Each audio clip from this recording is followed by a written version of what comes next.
o Trump está indo atrás de quem o Partido Comunista Chinês está financiando e está controlando na América Latina. O Lula é o alvo número 1. É um perfil de grande influência lá no X, traz informações, inside information mesmo. Publicou agorinha. O Kremlin está virando as costas para Maduro. Apesar das declarações públicas de Nicolás Maduro sobre uma forte aliança com a Rússia, o Kremlin parece não ter pressa alguma em apoiar o chefe venezuelano, enquanto a pressão dos Estados Unidos só aumenta. Altos funcionários russos têm se distanciado de forma efetiva. Putin não faz uma única declaração sobre a Venezuela, e o ministro das Relações Exteriores, Sergei Lavrov, enfatizou que a Rússia não tem obrigação de defender a Venezuela de ameaças externas.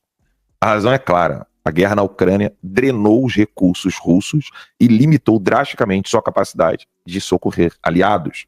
Moscou e Caracas tradicionalmente mantiveram laços próximos, acordo de armas, cooperação econômica e projetos culturais. Mas agora, com os Estados Unidos enviando o porta-aviões Gerald Ford para o Caribe e ampliando sua presença militar, um apoio russo significativo parece improvável. Mesmo que Putin desejasse intervir, as opções da Rússia são limitadas. Os sistemas de defesa aérea estão ocupados, defendendo o território russo contra ataques de drones ucranianos, e a indústria de armas opera em capacidade máxima. Até o momento, a única ação confirmada da Rússia foi o avião de carga que pousou em Caracas no final de outubro.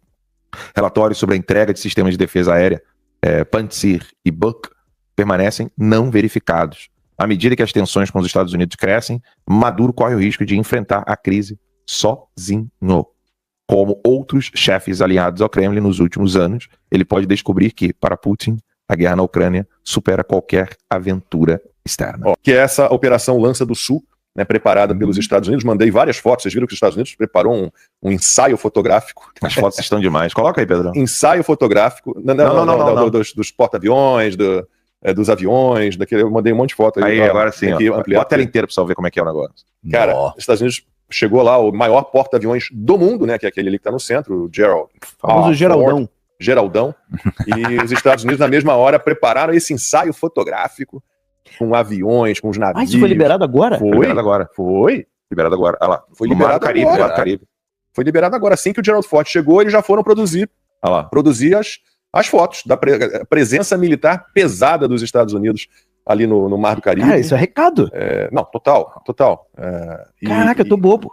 E aí eu tô bobo, isso é o maior recado. Meu irmão, imagina você ser político de direita no Brasil nesse momento. Caraca, meu irmão, você tem o maior porta-aviões do mundo. Na esquina. Pertinho do Brasil. Vocês acham que vão tentar fazer alguma coisa contra o Bolsonaro? Se a galera pegasse mesmo, você acha que eles iam ter coragem? Não iam, cara. O recado do Trump tá claro. Eu fico bobo como é que os políticos de direita deixam passar uma oportunidade dessa. Nunca na história do Brasil a gente teve uma oportunidade dessa. Nunca. Isso não vai se repetir, não, cara. O chefe do Pentágono, o secretário de guerra, né, o Pete Hegseth, ele anunciou que os Estados Unidos então vão conduzir uma operação militar batizada de Lança do Sul. Objetivo: combater grupos classificados como narcoterroristas e intensificar ações que protejam o país das drogas. Todo mundo sabe. Sempre falo aqui do livro do Hugo Chávez, O Espectro, do Leonardo Coutinho, para vocês entenderem ali com todas as provas, e-mails, documentos, depoimentos, qual é a ligação dos chavistas, desde o Hugo Chávez até hoje, mantém-se assim, dessa turma com o tráfico de drogas. Eles comandam o tráfico de drogas ali, com participação de militares. É uma vergonha completa e total completa, assim, mas muito, muito, muito grande. E aí, na quarta-feira, o Maduro fez lá um discurso num evento comunitário, né, e ele pediu que o imperialismo, em referência aos Estados Unidos, deixe a Venezuela em paz. No crazy war, no crazy war. Please. E aí, no mesmo dia, o ministro da Defesa da Venezuela, cara, não queria estar na pele nem do Maduro, muito menos do ministro da Defesa da Venezuela, Vladimir, ele já tem o nome já, Padrino López. Ele afirmou que há quase 200 mil militares venezuelanos em prontidão. Já viu as forças militares venezuelanas? Que medo, cara. Fiquei com medo. Você já viu? Já, que eles têm... Treinando? Pô, brincadeira, né, cara? Aquela turma tem a milícia da terceira idade, a milícia dos obesos e a milícia dos obesos da terceira idade. São 3 milícias. Eu não sei se nós teremos a chance de ver a maior potência militar e econômica do planeta colocando em xeque o chefe do narcotráfico, do narcoterrorismo da América Latina, que não é o Maduro, tá? Vou ser bem sincero, é o Lula. É o Lula. E os Estados Unidos sabem disso. Gente, isso não é novidade para ninguém. Ninguém da comunidade de inteligência nos Estados Unidos vai se surpreender se você traçar o desenho e mostrar Lula é o chefe. Porque antes era o Fidel. E ninguém duvidava que era o Fidel. Só que era o Fidel com o Lula, a criação do Foro de São Paulo. O mesmo Foro de São Paulo que a imprensa tentou esconder as 7 chaves. O professor Olavo cutucou o negócio até todo mundo começar a popularizar o conceito o conceito, né? Foro de São Paulo. Infelizmente, eu me lembro de um seguidor do Terça Livre que uma vez levou uma faixa sobre o Foro de São Paulo para manifestação e as pessoas perguntaram: o que é o Foro de São Paulo? Assim, não se assuste você que está nos assistindo, já falamos aqui inúmeras vezes. Vocês são uma audiência altamente qualificada. O povão que vai à manifestação de rua, pela direita, pelo Brasil, e essa galera não tem muita ideia do que é o Foro de São Paulo.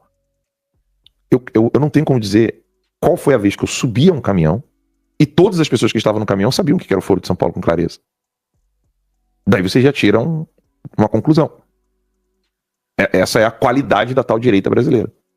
Então, só que agora, o chefe do Foro de São Paulo está em risco. O capanga dele, que é o Maduro sempre foi capanga do Lula. O Hugo Chávez sempre foi capanga do Lula.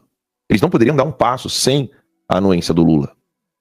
Por isso que foi importante o Lula ir, durante as eleições, né, com muitas aspas, na Venezuela, declarar apoio ao chavismo. Não foi uma vez só, não. E das vezes que ele não podia ir, tinha vídeo. Então, o Lula é a mão que balança o berço ali. Ele é a mão do ventríloco. O Maduro, ele é só uma etapa dessa destruição de narcotráfico que o Trump quer fazer. Eu não estou profetizando, não, gente. Isso é uma coisa óbvia. É impossível você não encontrar um bilhete do Lula no bolso do Maduro. Estou usando figura de linguagem, para você que está em casa. Não é que vai ter um bilhete lá fisicamente. Mas é impossível você chegar até o Maduro, capturar o Maduro e não ver o dedo digital, o bilhete do Lula encontrado no bolso do Maduro. Só que a direita brasileira está se comportando como se ela estivesse na situação do Maduro. É incrível isso. A direita brasileira hoje, ela se porta como se ela estivesse na posição do Maduro. Mas basta ver a fala do Zema ontem. A fala do Zema era: o Eduardo Bolsonaro, ele não podia fazer o que ele fez. De novo, repetindo aquele chavão de que as tarifas foi algo desenhado e pedido pelo Eduardo Bolsonaro. Cara, a melhor interpretação, ainda errada, a melhor interpretação das tarifas poderia ser: o Eduardo não sabia das tarifas, mas ao cutucar o Trump para dizer que o Brasil precisava de ajuda, isso causou o problema das tarifas. Então, isso é de uma ingenuidade tão louca que é como se você colocasse o Trump como um menininho, coitado, americano, comum do interior, que não sabe o que está acontecendo no Brasil. Exato. A narrativa não cola. Você dizer que o Eduardo Bolsonaro é responsável, direto ou indiretamente, pelas taxas, é, 1, ignorar o que o Trump disse. 2, ignorando o que o Trump disse, você coloca o Trump como um menininho ingênuo, que não sabe o que está acontecendo. E aí quais fatores que Zema, Tarcísio, esse pessoal todo que fica repetindo esse chavão, quais são os fatores que eles ignoram? Quando os Estados Unidos deu na cara do Brasil, na cara do Lula, né? Pá! Em relação ao diesel, né? Russo, foi o Eduardo? Cara, aí você tá transformando o Eduardo em Superman, Iron Man. Ele tá voando sozinho com um suit dele, entendeu? Como é que é o nome? Suit? Uniforme dele. Yeah. Ele tá voando sozinho com o uniforme de... Suit and tie. Não, uniforme de super-herói. De super-herói. Tá. Ele tá voando sozinho com o uniforme de super-herói dele. Aí ele deu um pulo junto com o Superman lá na Rússia. Aí o Superman viu aquele olho, olhou a parada assim por trás da parede. Visão de raio-x. Falou com o Eduardo. Eduardo, o Brasil do Lula tá comprando petróleo diesel russo, proibido, durante a guerra. Aí o Eduardo ouve a mensagem, com aquelas visõezinhas do Iron Man, sabe aquelas paradinhas? Qual o nome do Jarvis? O Jarvis. Jarvis. O Eduardo conversando com o Jarvis do Elon Musk. Pesquisa aí pra mim, não sei lá que eu vou levar informação pro Trump. Assim, vocês têm que parar de ver desenho animado, gente. Não, é sério. Como é que você consegue criar a relação causal entre os Estados Unidos, e já está ciente há muito tempo que o Lula é o chefe do narcotráfico latino-americano, que ele não pode peitar o Lula de cara porque faltam elementos burocráticos para mostrar que a podridão tá no colo do Lula, então ele vai no ponto mais fraco. Gente, mas isso é uma questão estratégica que todo mundo sabe. Quando você tem 3 inimigos hierarquizados, então fase 1, fase 2, fase 3, você vai no elo mais fraco. O elo mais fraco é quem vai soltar tudo.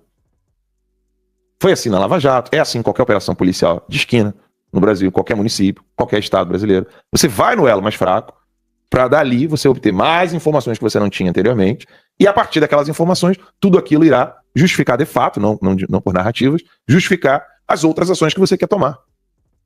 E quem é que já estava de olho que a China estava dominando a América Latina? Gente, não foi o Trump. Isso foi antes. Antes. E a gente tem informação sobre isso. Não, a gente noticiou isso, Max. Não, mas a gente tem informação a gente sobre tem isso. mais informações sigilosas. Mas eu tô tratando aqui só das informações Em públicas. 2020. Quer ver? Admiral, US, China, Latin America. Na Reuters, eu me lembro de ter noticiado isso. Na Reuters, tinha uma matéria da presença chinesa na América Latina que estava preocupando o establishment americano, ou seja, o próprio US Marshal, ou seja, o alto comando americano, estava preocupado com a presença chinesa na América Latina durante o período Biden. Só para que vocês entendam, durante o período Biden. Então, se a China era um problema na América Latina para os Estados Unidos, ou seja, a presença chinesa na América Latina era um problema para os Estados Unidos ainda sob a administração Biden, e eu tenho que ser repetitivo aqui algumas vezes, porque nem todo mundo assiste todos os programas integralmente, é normal isso, eu entendo vocês que não assistem integralmente, então quem já sabe, peço paciência, para quem não sabe, os Estados Unidos teve que trocar todos os guindastes. Todos, não é um ou outro. Os Estados Unidos precisou trocar todos os guindastes de todos os portos americanos, porque eles eram controlados remotamente pela China. Usavam software da Huawei. Então isso faz com que você crie, não é uma janela, é como se alguém quebrasse a parede, meu irmão. E você soubesse o que a pessoa está fazendo quando ela vai tomar banho. Ou seja, havia uma parede quebrada no quarto presidencial do Joe Biden e de qualquer político americano. A infraestrutura americana estava completamente exposta. A luta contra o TikTok já foi isso. Então o TikTok já foi um alerta. Opa, eles estão ouvindo tudo que eu falo em casa. Muita gente não sabe qual foi a birra dos Estados Unidos com o TikTok. Falar até birra, até um erro meu. Qual foi o perigo TikTok para os Estados Unidos? O filho do general brinca de TikTok, irmão. E quando você usa aplicativo, lá diz assim, permitir uso de áudio e vídeo. E aí tem aquelas letrinhas pequenininhas, né? Permitir o uso de áudio e vídeo mesmo quando você não está usando o aplicativo. Rodar o aplicativo... Isso quando pergunta, né? Isso quando pergunta, né? Então, coleta de informações. Então o TikTok, ele pega a localização, áudio e vídeo de qualquer pessoa que esteja com o device, ou seja, com o celular na mão. Mas a Apple também faz isso, a Google também faz isso. Pois é, mas não tem backlog, ou seja, não tem uma porta entrando para um poder estrangeiro. Quem me garante que a Apple não pode vender informações sigilosas para governos estrangeiros? Eu não vou argumentar isso. Acho que todo mundo entende que uma coisa é um aplicativo chinês controlado por uma empresa chinesa, que na verdade o chefe é o Partido Comunista Chinês. Então o TikTok ele é uma ameaça para os Estados Unidos e para qualquer outro país sério que veja isso como uma arma de guerra de quinta geração. E aí você tem TikTok, você tem o problema dos guindastes, você tem a presença da China na América Latina, ou seja, não há quem não saiba que a China quer destruir os Estados Unidos. Não há quem não saiba disso aqui. Não há. Qualquer pessoa que tente argumentar de outra maneira, você está confundindo questões de guerra com questões econômicas e financeiras, liberdade de expressão, aplicativo, blá blá blá, conversa para boi dormir. É guerra de quinta geração. Sabendo disso, o Trump está indo atrás de quem o Partido Comunista Chinês está financiando e está controlando na América Latina. O Lula é o alvo número 1. Não é o Maduro. Daí você tira, você deduz o quão incultos, burros, inocentes, retardados, imbecis são os políticos de direita no Brasil. Daí você entende o quão inteligente, sábio, fugaz, astuto é Eduardo Bolsonaro. É uma linha que não é uma linha eleitoral, como a maioria esmagadora dos políticos fica enxergando no Brasil. 4 em 4 anos, 2 em 2 anos. O Eduardo deixou claro, eu não quero saber de eleição não, meu irmão, eu quero saber de resgatar meu país. Essa briga, essa guerra aqui, ela vai muito além de 4 em 4 anos, vai muito além do que 2 em 2 anos. Ele não sabe quando termina, mas ele já entendeu. No Brasil, eu sou alvo porque eu sei disso. Fora do Brasil, eu estou protegido, posso alertar o povo brasileiro sobre isso. Fora do Brasil, eu posso dizer bem claramente a quem deseja destruir esse inimigo em comum que nós temos, que é a China. Eu posso dizer claramente, olha, eu te garanto que tem gente lá que não quer isso. É muito claro. Se os políticos brasileiros fossem extremamente inteligentes, eles poderiam dizer de mil maneiras sobre o Eduardo, nunca criticando. Você lembra quando o Dirceu desceu o cacete na Gleisi Hoffmann, sem mencionar o nome dela? Vocês lembram o que aconteceu? Não lembro. Perguntaram pra ele assim... Mas isso foi na briga pela presidência do PT? Agora, recentemente. Então, na briga pela presidência do PT, eu me lembro que eles tiveram mas ele não falou. Problema, que tinha o Edinho Silva, que acho que a Gleisi não queria. Então. Aí o Dirceu falou assim, não. Você tá mandando uma indireta pra Gleisi, você tá criticando a Gleisi. E o Dirceu falou assim, não, jamais, acho o trabalho dela maravilhoso. A Gleisi Hoffmann é uma política uma pessoa, é uma companheira do partido, é só alguma modo de... Eles não falam nem divergência, cara. É só uma maneira de observar as coisas diferentes, internas que tem no partido, que não sei o quê. Ou seja, o cara sabe o que pode ir para fora e o que tem que ficar do lado de dentro. Agora era o momento de vereador, prefeito, deputado estadual, deputado federal, governador, senador.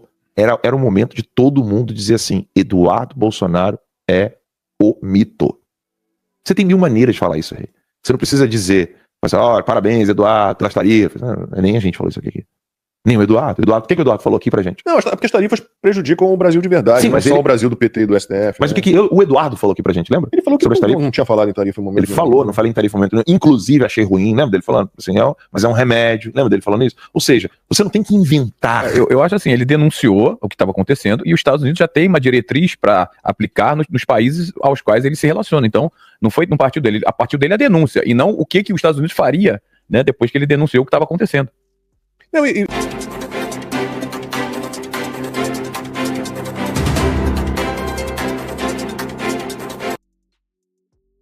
Você não odeia a imprensa bastante. Eu juro que eu não ia gravar mais nada hoje, mas depois que eu vi o que a Globo e o que a grande imprensa brasileira publicou sobre o Bolsonaro, não tinha como. Eu tive que vir aqui para desmascarar essa mentira. E dessa vez, galera, eles jogam baixo demais. É impressionante. O que aconteceu? Saiu na imprensa uma troca de mensagens do Jeffrey Epstein. Jeffrey Epstein, para quem não conhece, é um cara que foi preso nos Estados Unidos por ser um pedófilo e por... Cara, como é que eu falo que ele fazia sem o YouTube derrubar ou a rede social derrubar meu perfil? Ele pegava crianças contra a vontade delas ou as seduzia, levava para uma ilha e lá levava várias pessoas no avião dele particular nessa ilha e lá essas pessoas faziam coisas muito ruins com essas crianças, tá? Ele meio que traficava... Cara, bom, você já entendeu. É um ser diabólico. E se fala há muito tempo de publicar os arquivos do Epstein. Bom, num dessas trocas de e-mail, o Epstein, ou de mensagens, o Epstein está conversando com um cara e surge o nome do Lula. O que acontece? Isso foi no período da eleição em 2018. Ele fala, isso a imprensa também notificou, mas não com o mesmo impacto do resto do que eu vou falar agora. Mas ele fala que o Chomsky visitou o Lula na prisão e quando ele estava com o Lula, o Chomsky ligou para o Epstein. Aí fica aquela pergunta: por que o Chomsky, que é um filósofo, escritor socialista, comunista, por que ele ligou pro Epstein? Pro Epstein ajudar o Lula? Por que o Lula ia conversar com um ser diabólico? Gente, o João de Deus é fichinha perto do que esse Epstein fez. Fichinha, tá? É quase um coroinha, se você for ver o que esse Epstein fez. Inclusive o Epstein morreu suicidado na prisão porque os poderosos não queriam que ele delatasse quais pessoas foram para essa ilha dele. E aí a imprensa publica isso aqui, ó. Em e-mails, Epstein diz ter recebido ligação com Lula e chama Bolsonaro de o cara. Obviamente, a imprensa focou nisso aqui, né? Porque se um ser diabólico chama o Bolsonaro de o cara, pega mal. Ninguém nem tá falando que ele falou com Lula. Tudo bem. Aí você vai ver aqui a conversa. De acordo com... Aqui, ó. Cadê a conversa dessa porcaria? Aqui. De acordo com o G1, Chomsky me ligou com o Lula, da prisão. Que mundo, hein? Aí o interlocutor, que aparentemente parece que é uma pessoa que gosta do Bolsonaro, esse interlocutor disse: diga a ele que o meu cara vai ganhar no primeiro turno. Aqui se referindo ao Bolsonaro. Aí o Epstein responde: durante a coletiva de imprensa de quinta-feira, foi divulgada uma mensagem do Lula ao Partido dos Trabalhadores sobre a militância da organização. Aí o Epstein, de acordo com a Globo, disse: Bolsonaro é o cara. Parecendo como se o Epstein admirasse ou estivesse elogiando, tipo assim, demonstrando carinho com o Bolsonaro. Aí eu fui olhar a troca de e-mails. Tá aqui, ó. Agora você vai entender o que é a podridão da imprensa. Tá aqui em inglês: Chomsky called me with Lula. Chomsky me ligou com Lula da prisão, que mundo. Aí o interlocutor fala: diga a ele que o meu cara vai ganhar no primeiro turno. Epstein responde: durante a conferência de imprensa na quinta-feira, uma mensagem de Lula para o Partido dos Trabalhadores sobre a organização da militância foi revelada. Aí ele termina aqui, ó. Eu vou ter que aumentar isso aqui. Isso aqui tem que ficar grande pra você entender a podridão. Aí o Epstein falou: Bolsonaro, the real deal. Bolsonaro, tem que aumentar mais, the real deal. Quando você chama alguém de the real deal, você está falando, esse cara não tá para brincadeira. The real deal quer dizer autêntico, não está fingindo, ele realmente acredita naquilo que ele fala. Eu vou agora, para você não acreditar na minha palavra, eu vou aqui no dicionário Cambridge. Aqui, ó. Tá aqui, esse é o dicionário de Cambridge. The real deal, qual que é a tradução? Alguém ou alguma coisa, aqui ó, alguém ou alguma coisa que é muito bom e tem todas as qualidades que as pessoas dizem que ele tem. Preste atenção, ele tem todas as qualidades que as pessoas dizem que ele tem, ou seja, ele não está mentindo, ele vai fazer aquilo que ele está falando que vai fazer, ele não está fingindo, ele não está mentindo, ele é realmente autêntico. Na minha opinião, e eu sou professor de inglês, eu tô te falando, quando o Epstein coloca isso aqui, ó, Bolsonaro the real deal, ele tá falando, Bolsonaro não tá pra brincadeira. O cara realmente é aquilo que ele fala, ele não finge, no sentido assim, não tem como eu sequer ir lá e chamar esse cara pra ir na minha ilha, porque ele não é o tipo de cara que vai. Porém, talvez o Lula vá, né? Olha o que a Globo faz. O Globo tenta passar uma ideia de que o Epstein gosta do Bolsonaro, mas na verdade o Epstein estava... Igual o Fernandinho Beiramar fez lá naquela CPI, que ele olhou pro Bolsonaro e falou assim, todo mundo aqui, Bolsonaro, é vagabundo, eu compro todo mundo, mas você eu sei que o negócio é sério. Você eu sei que não tá pra brincadeira. Você é o único aqui que não aceita dinheiro. É exatamente aquele mesmo momento. Ou Joaquim Barbosa, que era presidente do STF, fala que todo mundo do PP aceitou propina menos o Bolsonaro. É a mesma coisa aqui, só que o Epstein tá falando do Bolsonaro. Não é um elogio, é um reconhecimento que o cara realmente é aquilo que ele fala que ele é. Ou seja, vai dar problema pro Epstein, não adianta convidar ele pra ilha nenhuma. O Lula vai de barquinho se for convidado. Então essa é a podridão da imprensa.